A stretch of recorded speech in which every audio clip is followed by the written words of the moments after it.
तन घर मन बिना नहीं जात। जिस समय उस दिन कथा सुनाई थी,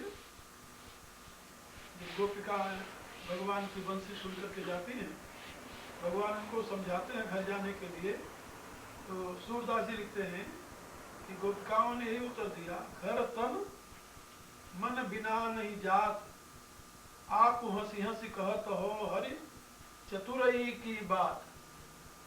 आप तो हम लोगों से चालाकी की बात कर रहे हो हंस हंस करके कि तुम लोग घर चले जाओ, तुम लोग घर लौट जाओ, लेकिन घर जाए कौन? यदि हमें घर भेजना है हमारे तन को, तो पहले हमारे मन को तो लौटा दो। घर तन मन बिना नहीं जात,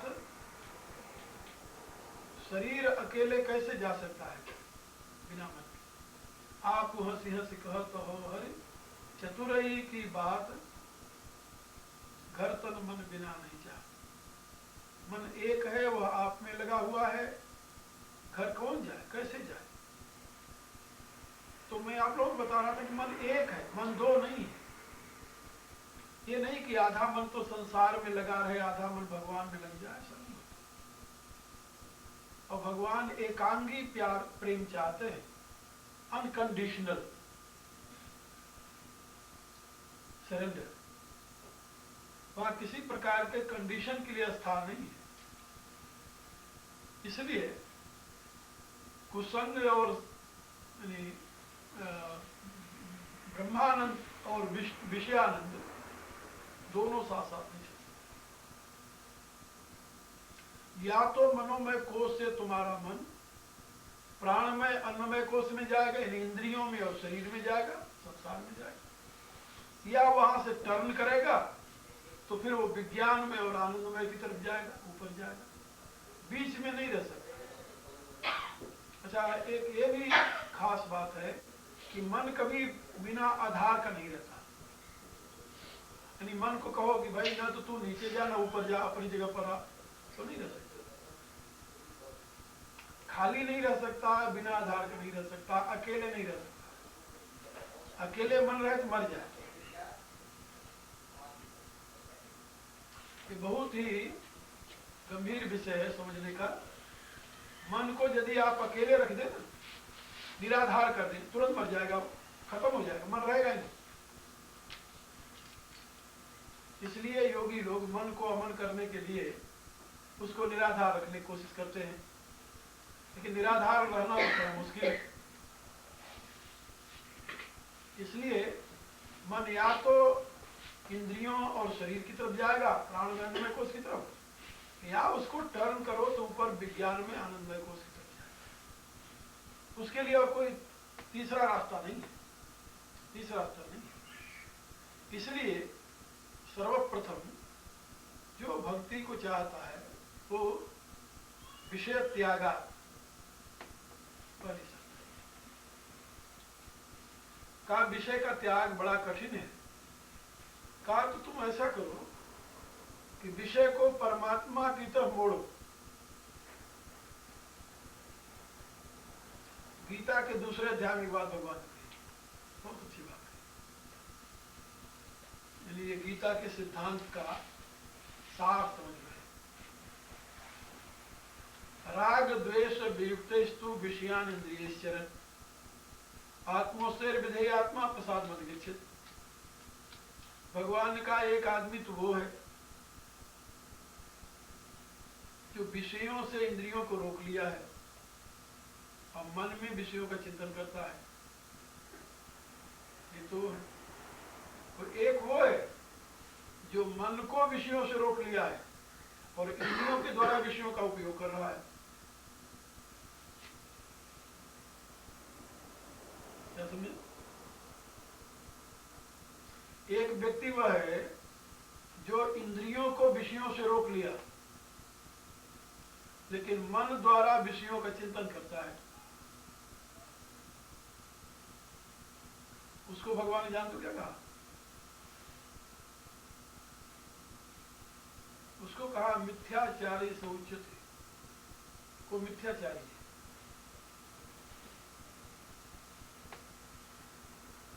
मन से विषयों का चिंतन कर रहा है और इंद्रियों को उससे हटा लिया है, तो इससे वो विषयों से विमुक्त नहीं हुआ, वो तो दंभ है, मिथ्याचरण है, सदाचरण नहीं। और दूसरे के लिए कहा कि राग द्वेष वियुक्त स्तु विषयानिंद्रिय से, मन को विषयों से हटा लिया।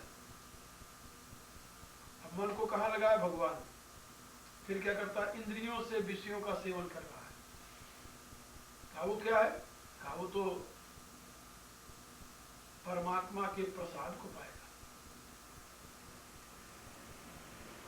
कहा ऐसे कैसे हो गया? विषयों का सेवन कर रहा है, अब विषयों का उसका सेवन अपने लिए नहीं है, फिर किसके लिए? परमात्मा के लिए।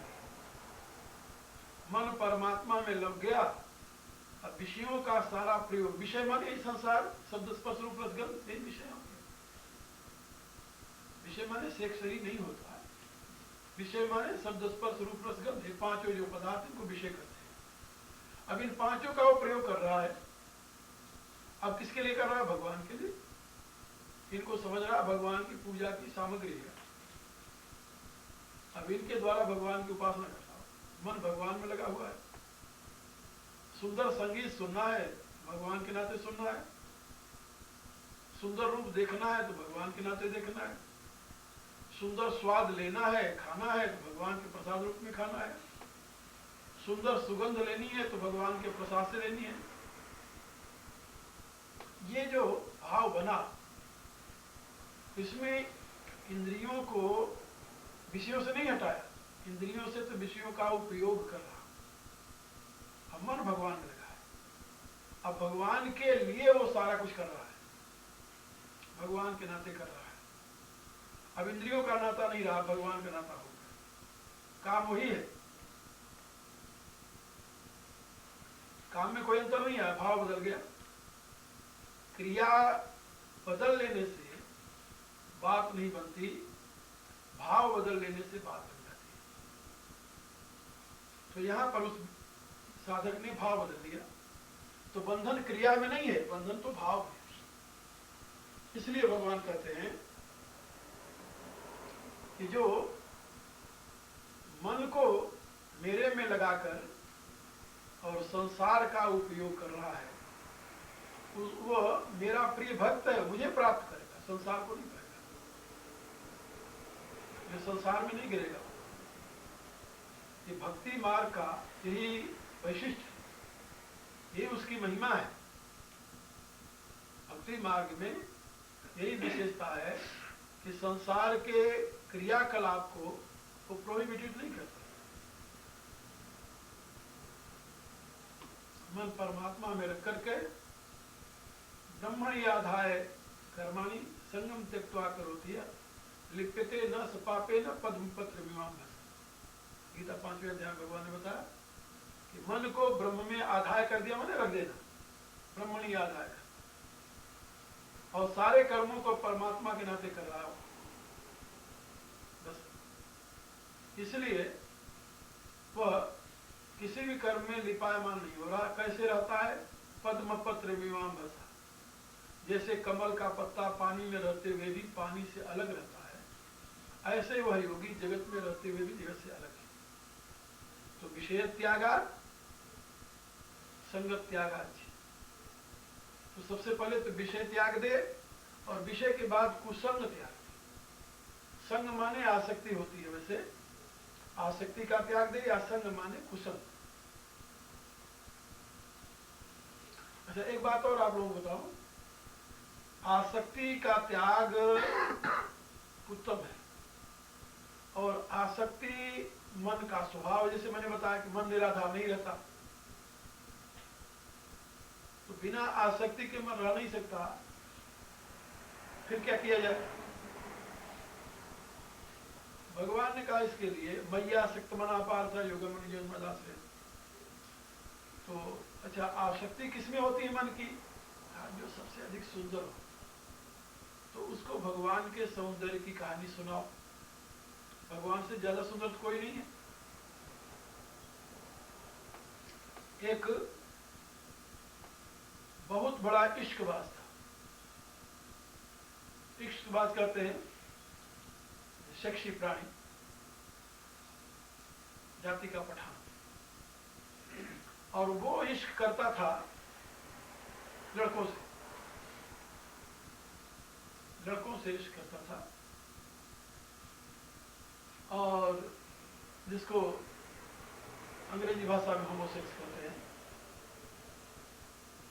और उसकी वृत्ति में यही था, कहीं सुंदर लड़का दिखे तो उसके पीछे लग जाए, उसके लिए पैसे दे, जो चाहे वो दे और उसे प्यार करे। एक दिन वो चला जा रहा था दिल्ली में, तो वहां एक पंडित जी बैठे व्याख्यान दे रहे थे, श्रीमद् भागवत की कथा हो रही थी। तो श्रीमद् भागवत में भगवान कृष्ण के स्वरूप का वर्णन करने लगे पंडित जी। तो जब श्री कृष्ण के स्वरूप का वर्णन करने लगे तो पठान चला जा रहा था रास्ते से, उसके कान में जब वो उनके शब्द पड़े तो उसने सोचा कि तो किसी सुंदर लड़के की चर्चा हो रही है। वहीं खड़ा हो गया, खड़ा हो गया तो सुनता रहा। और पंडित जी ने उस दिन बरहा पीड़म नटवर बपुः कर्णयो कर्णिकारम भगवान के इस श्लोक का, श्रीमद् भागवत के भगवान के स्वरूप का वर्णन कर रहे थे, खूब मस्ती में विघ्न होकर के। और ऐसा लगता था कि भगवान के सामने ही खड़े हैं और ये उनकी प्रत्येक अंग का वर्णन कर रहे हैं।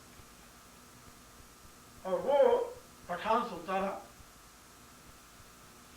अब जैसे जैसे वो सुने कि घुघराले केस हैं भगवान के, और ऊंचा हुआ कपोल है, और इतनी सुंदर उनका मुखार बिंद है, बड़ी बड़ी आंखें हैं, आदि आदि, जब ये भगवान के पूरा स्वरूप का वर्णन सुना वो तो विमुग्ध हो गया।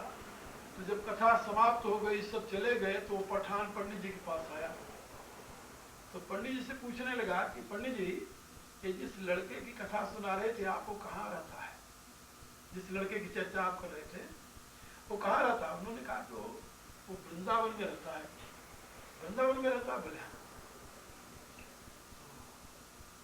वृंदावन में क्या करता है वो? कहा वो गाय चराता हूं। अब कोई ये तो नहीं कहता नहीं भगवान कृष्ण थे, भगवान कृष्ण हैं, तो सबकी भावना है। तो आज भी वो गाय चराता? बोले हाँ, अभी गाय चराता है, वृंदावन में रहता है।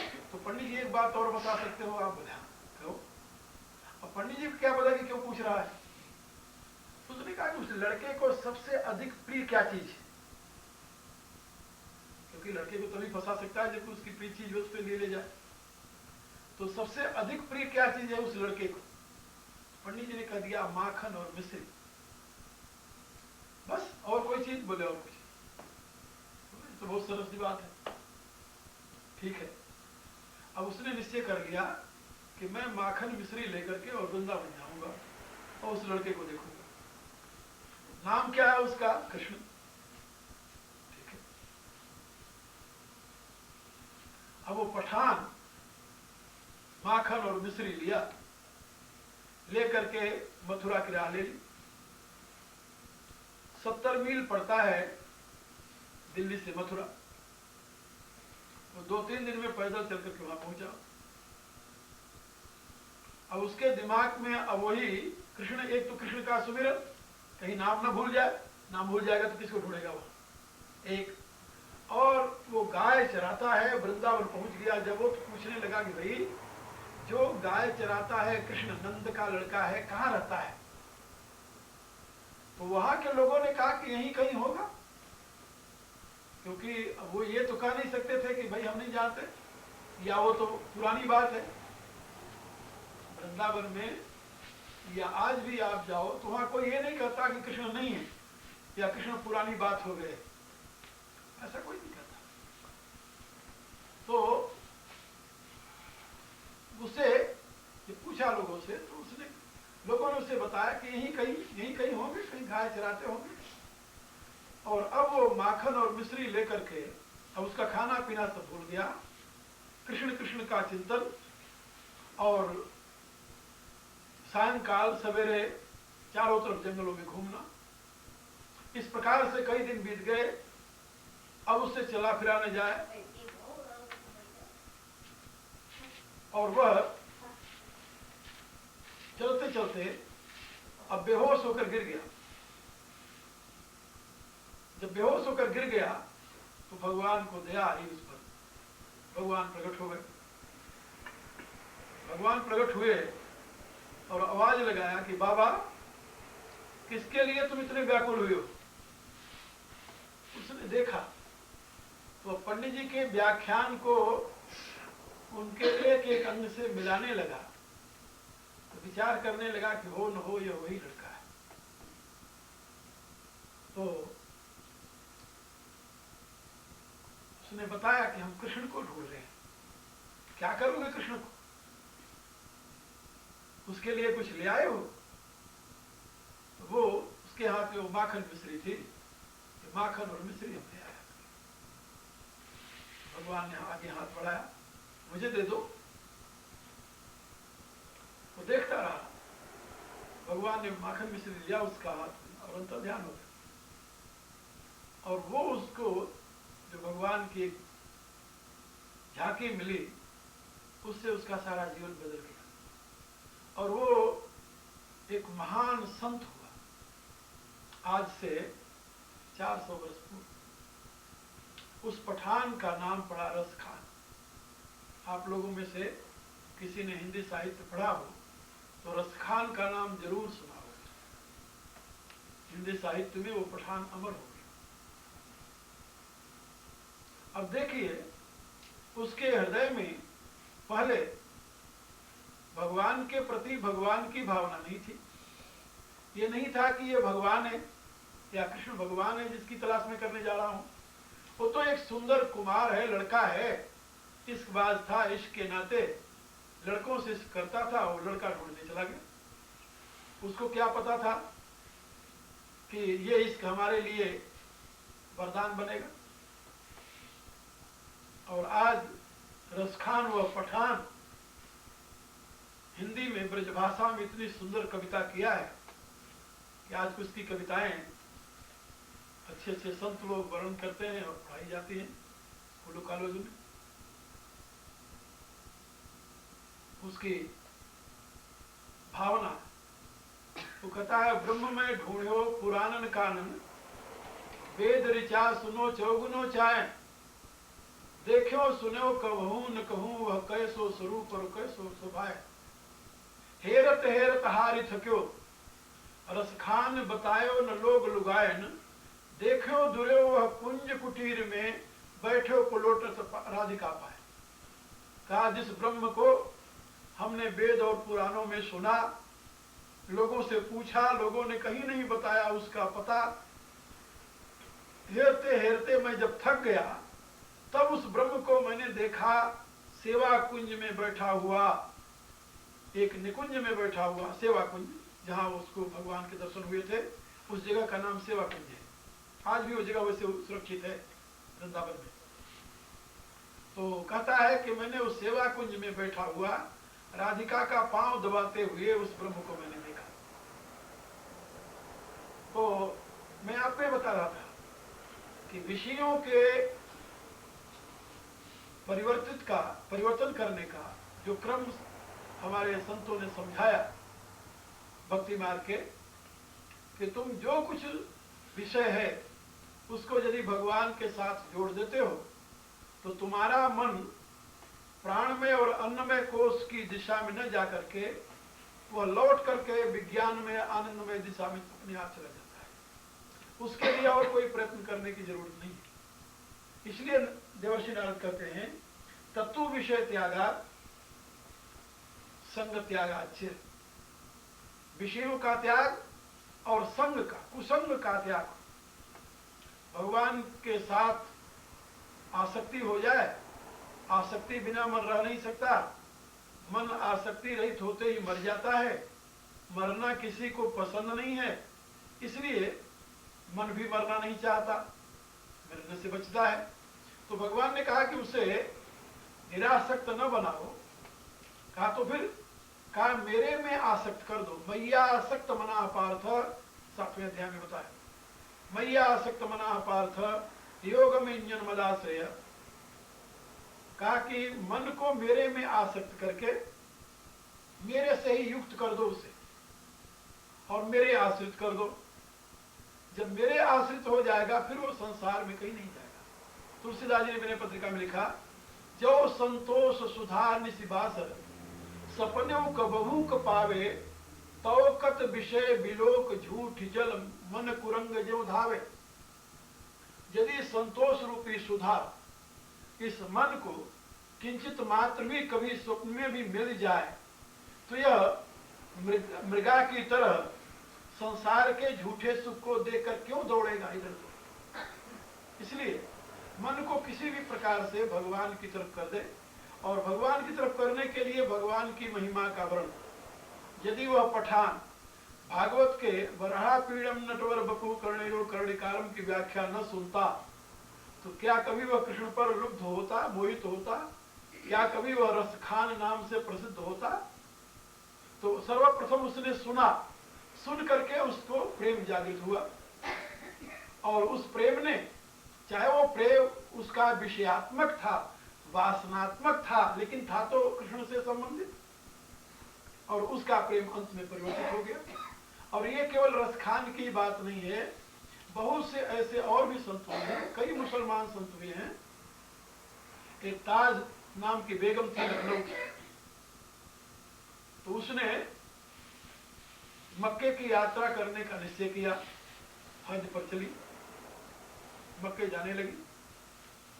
जब वहां चली तो रास्ते में उसके साथ बहुत बड़े लश्कर, लाव लश्कर जिसे कहते हैं, बहुत से सेवक सेवकियां, घोड़े, हाथी, ऊंट, बग्गी, जिसमें उसे लेकर जा रहे थे।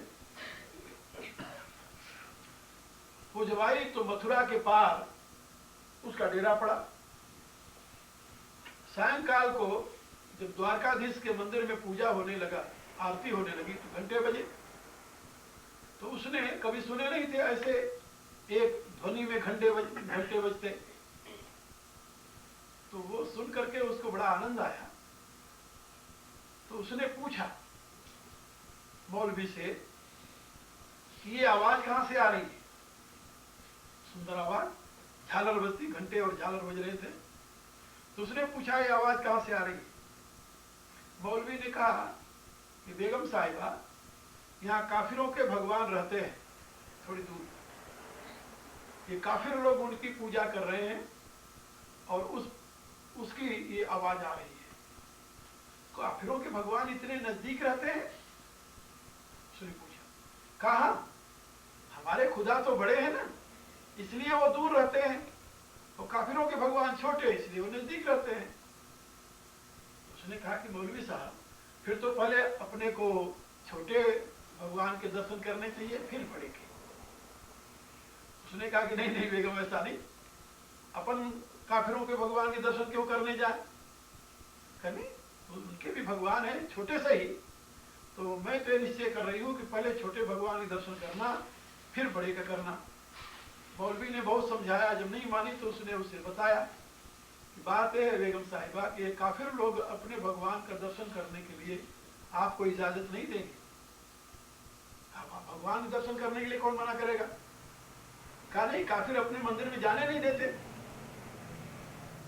उसने कहा कि नहीं, मैं तो जाऊंगी। बेगम ने हाथ पकड़ा, वो चल पड़ी, उसके साथ और भी लोग चल पड़े। आई द्वारकाधीश मंदिर के सामने। जब वहां आई तो पंडों ने दरवाजा बंद कर दिया। पूछा कौन है? बताया कि बेगम है। कहा नहीं, मुसलमानी तो नहीं जा सकती अंदर मंदिर में। तो उसने वो हट करके वहीं वो बैठ गई कि मैं तो दर्शन करूंगी और तभी जाऊंगी। उसकी श्रद्धा को देखकर फिर ये निश्चय हुआ कि तुम अंदर तो नहीं जाना, बाहर से फाटक पर खड़े हो जाओ और किवाड़ खुल जाएगी और तुम दूर से भगवान के दर्शन कर सकते हो। उसने कहा ठीक है, हमें दर्शन करने से मतलब है। तो जिस समय द्वारकाधीश का मंदिर खुला और उसकी एक दृष्टि पड़ी तो वहां पर मूर्ति तो दिखाई नहीं दी, वहां भगवान दिखाई दिए उसे प्रत्यक्ष खड़े हुए। और भगवान को देखते ही उसका सारा जो दूसरे संस्कार था नष्ट हुआ और वहीं पर वो समर्पित हो गई। तो उसने एक कविता उस समय कही है जो कि आज भी हमारे यहाँ इतिहास के पन्नों में लिखा हुआ है। उसका नाम था ताज बेगम, और वो ताज बेगम सारा जीवन मथुरा में रही और वहीं पर उसकी कब्र बनी हुई है मथुरा में। रस खान की भी वही कब्र है और ताज बेगम की। ताज बेगम लौट करके न तो फिर मक्का गई हो और न लौट करके फिर लखनऊ गई, वहीं गिर गई। तो उसने जो कविता लिखी है, कही है उस समय, सुनो दिल जानी मेरे दिल की कहानी, तो इश्क ही बिकानी बदनामी सब सहूंगी मैं। सुनो दिल जानी मेरे दिल की कहानी, तो इश्क ही बिकानी बदनामी सब सहूंगी मैं। पाठ पूजा ठानी और कुरान हूँ बुलानी, तज कलमा कुरान सारे गुनन गहूंगी मैं। सामरा सलोना सिरताज सिर कुल्लेदार, तेरे नेह दाग में निदान ही दहूंगी मैं। नंद के कुमार बलिहार तेरी सूरत पे, हूं तो मुंगलानी हिंदुआनी भय रहूंगी मैं। उसने कहा अब तक तो मैं मुंगलानी थी, लेकिन आज से मैं हिंदुआनी बन करके तुम्हारे इस दरवाजे पर रहूंगी। और उसने अपना सारा जीवन वहां लगाया, संत बनी है। तो मैं आप लोगों को ये बता रहा था कि भगवान के भक्ति में आलम्बन भगवान स्वयं है, और उस आलम्बन को अपना करके उनमें मन को लगाने के पश्चात मन पुनः संसार की तरफ नहीं जाता, विषयों से उपरत हो जाता है। संग से आसक्ति, आसक्ति से उसके पाने की कामना, कामना से कामना की अपूर्ति में क्रोध, क्रोध से बुद्धि भ्रष्ट और बुद्धि भ्रष्ट से सर्वनाश। ऐसा गीता के दूसरे अध्याय भगवान ने बताया। संगात संजायते कामा, कामात क्रोधो विजायते, क्रोधात भोज समोह, समोह स्मृति विभ्रम, स्मृति भ्रंशात बुद्धिनाशो, बुद्धिनाशात प्रणश्यति। तो सर्वनाश का रास्ता है संग। इसलिए भगवान कहते हैं नारद जी, तत्व विषय त्यागा संग त्यागाच्छे। विषयों का त्याग और आसक्ति का त्याग या कुसंगति का त्याग, यही भक्ति के रास्ते के पहले चरण है। और दूसरा अव्यावृत भजना, अखंड भजन। जागत राम ही, सोवत राम ही, बोलत राम ही, बान पड़ी है। श्वास उश्वास यथा जल पीवत, रैन दिनाय टेक धरी है। उठत बैठत गान करे, पुन जेवत हूँ बिसरे न घड़ी है। यो हरिदास कहे रतना रस, राम का नाम तमाम भरी है। 24 घंटे प्रभु के नाम के सिवा और कोई यानी दूसरी चर्चा ही न हो। चर्चा है तो भगवान की है, सुमिरन है तो भगवान का है, काम है तो भगवान का है। सब कुछ जब भगवान के साथ जोड़ देता है साधक, तो उसको अव्याकृत भजनात् कहते हैं। अखंड स्मृति, अखंड भजन। कबीर ने कहा सुमिरन से मन लाइयो, ज्यों सुरभि सुतमाई, कह कबीर चारव चरत पलव बिसरत नाई। जैसे नई सुई हुई गाय, ब्याई हुई गाय चारा चरते हुए भी रंभाती रहती है अपने बच्चे की ध्यान करके, स्मरण करके बच्चे का। इसी रूप से हर एक काम करते हुए प्रभु के सुमिरन में जो लगा हुआ है, वो अव्यावृत भजनात् माने अखंड भजन कर रहा है, अव्यावृत भजनात्। अब ये पूछा गया कि जो अखंड भजन में लगा हुआ है, उसका लोक व्यवहार कैसे चलेगा? तो लोक व्यवहार के लिए क्या किया जाए? सभी तो महात्मा बन नहीं सकते, साधु बनकर घर द्वार छोड़कर जा नहीं सकते। कहा तो फिर कहा लोके भी भगवत गुण श्रवण कीर्तनात्। ये 3 बातें संसार में रहते हुए भी आदमी कर सकता है। परिवार में रहे, परिवार में रहते हुए यदि तुम काम करते रहो और कीर्तन करते रहो तो क्या तकलीफ हो सकती है? काम करते हुए भगवान का सुमिरन यदि चलता रहे मन में, जब खाली मन रहे तो चिंतन करता है, मन तो काम नहीं करता। काम करते हुए तुम कब काम में लगे रहते हो? काम करते हुए कब तुम्हारा मन चिंतन रहित होता है? जब मन ने कुछ चिंतन करना ही है, तो यदि उस चिंतन के जगह पर चिंत के स्थान पर भगवान को बैठा दे तो चिंतन भी होता रहे, काम भी होता रहे। यही बात गीता में भगवान ने बताया, माम अनुस्मर युद्ध च, युद्ध कर मेरा स्मरण करते हुए, मेरे नाते। एक बात और एक संत ने एक दिन कहा कि देखो जब एक कोई लड़की किसी पुरुष के साथ विवाहित हो जाती है तो वो रोज सवेरे उठ करके अपना हाथ अपने पति के हाथ में नहीं देती,